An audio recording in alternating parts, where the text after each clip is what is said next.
out of the 1,042, about 99 patients have been declared recovered. Yeah. Recovered means that you get the person is positive, you test the person twice after 14 days, and they have negative. That is the WHO regulations. Then we declare them that they are recovered.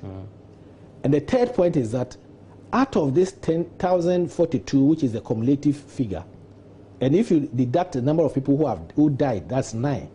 And almost everyone who died has a comorbidity or has other underlying illness, other diabetes, hypertension, renal failure, renal disease, asthma, and the rest.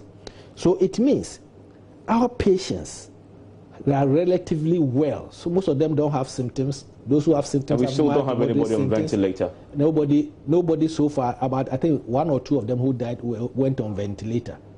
So we want to catch them early, and don't let them fall very sick and go on ventilator.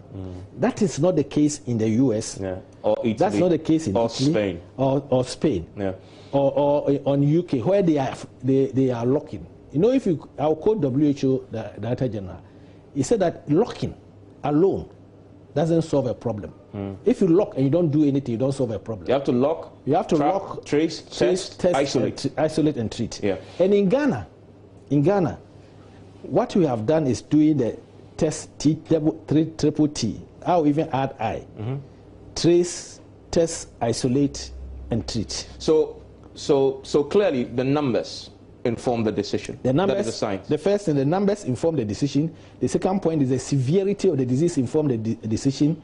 And the third one is the number of positivity also inform the decision. And the fourth one is that we've now seen the dynamics of the virus in Ghana. So we can now predict and trace. We have now predict and trace. And then the fourth one is that we now know the hotspots within the hotspots. Yeah. We know that there are some people who came into the country, imported the disease into the country. We've traced them. We found other positives. And then we also did what we call parameter testing.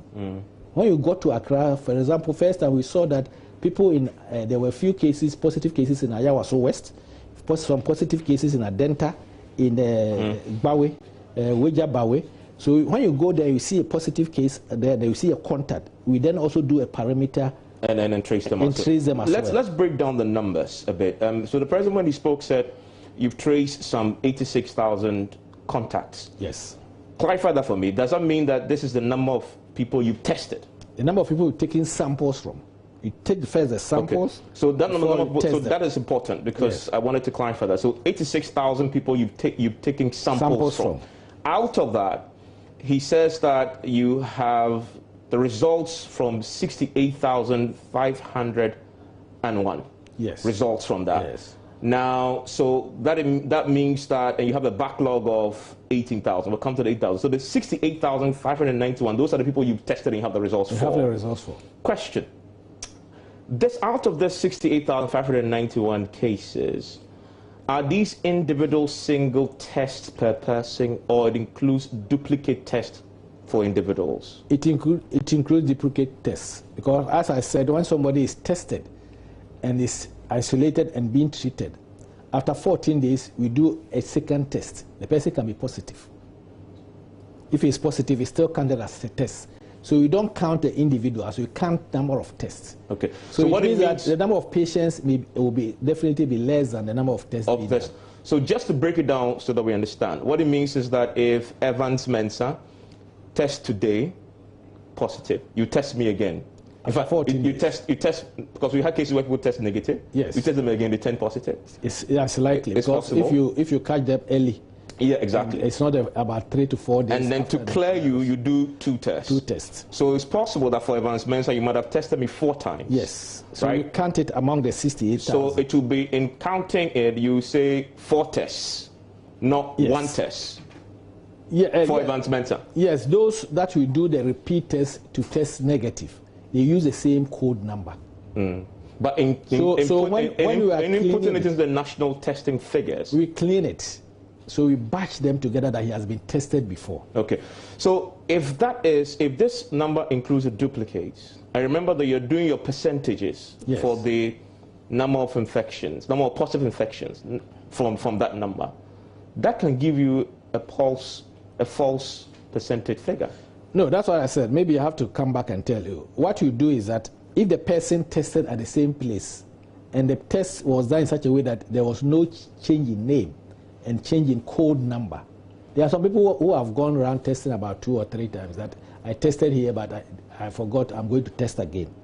But if you test Evans Mensah and you are giving code number, for example, Noguchi gives NOVCO-2009- so and so number, you keep that, especially those who are under treatment. So you use the same code number for the person. My question is, the 68,591 tests that we've done, it doesn't mean that we've tested 68,591 people.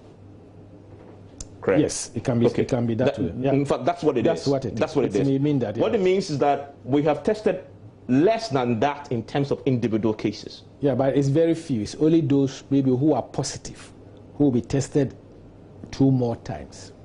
Those who are negative test once. But unless the reason why this question tested. Science still science. The reason why this question is important is in calculating your percentage, 1.5% positive. Yes. From this, that 1.5 positive, which many look and they say, yeah, if that's the case, then it's okay to lift. If you actually do the individual tests and that's what you use, that number could change. It may be lower.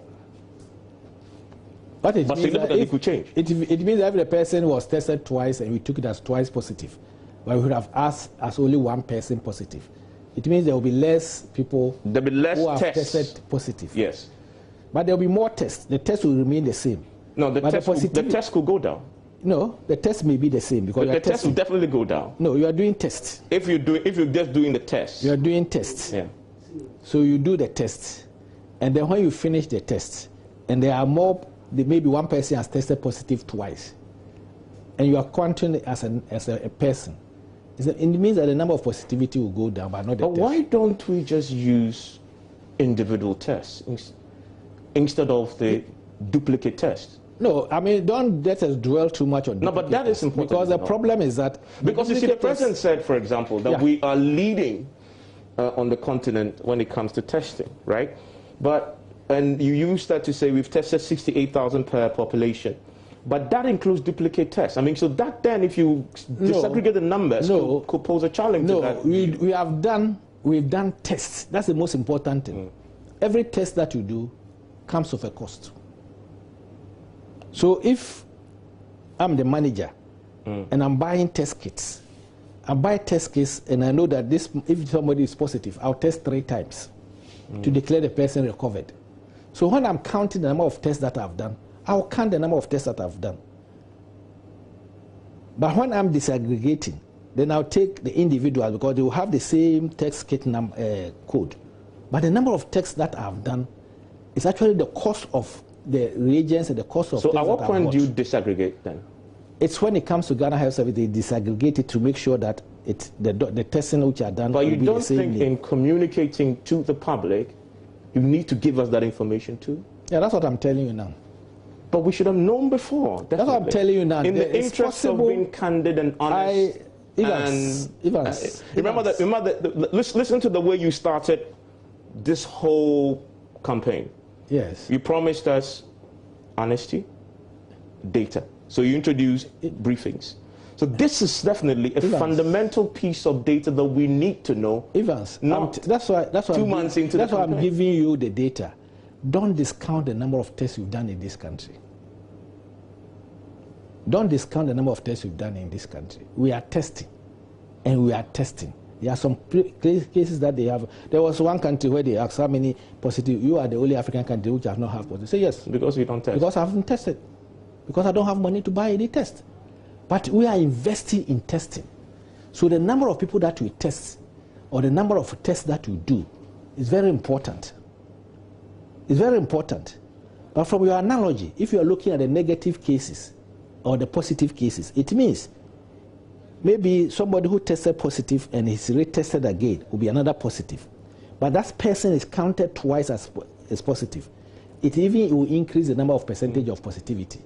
So that one is the science which even makes it even easier that even though maybe the 1.5 may be even lower positivity than what we are talking about. But if you, I know where you are coming from, because I have heard people who are saying that we cannot do that number of tests. Can we? Yes, because... What is the capacity of, I mean, just to clear this before we go, because of the interest in the public in the actual scientific data. Henceforth, you said now that you're now telling us about this disaggregation. Henceforth, going forward, will there be a regular part of the briefing so we know the real actual numbers? We can disaggregate it and tell you the number of the people who have been tested on the first occasion, second occasion, third occasion, or maybe fourth occasion. It's better, you can do that. We have all the data there.